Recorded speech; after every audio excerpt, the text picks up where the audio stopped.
Hingon mo, Red Horse Beer. It doesn't matter what comes, the first goes in life. With Red Horse, when the fools of life.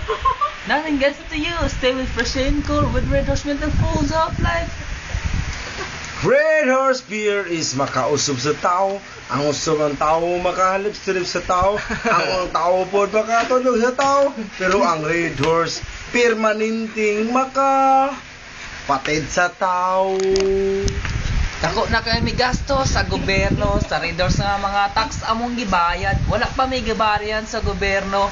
Sa C5 Road na napoy proyekto, mga kontrobersyal sa Senado, wala pa gid masolbad. Hapit na ang CTA.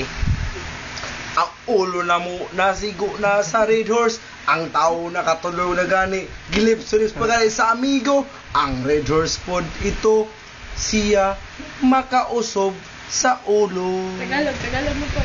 Bakit ba ang Red Horse ginagawa ng tao, nakakalasing, pumapatay ng tao, hindi mo ba alam na ang Red Horse ay makaka-cancer? Ang tao gumagawa ng Red Horse, pero sila nag-iinom ng Red Horse, sila natutulog dahil sa Red Horse. German.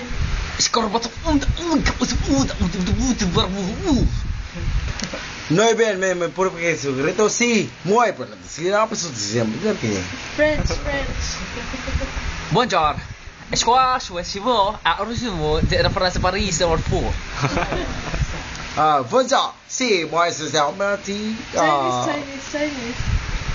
从开笑，转型什么哈？我赢啊！快点，我看我新话，够哈！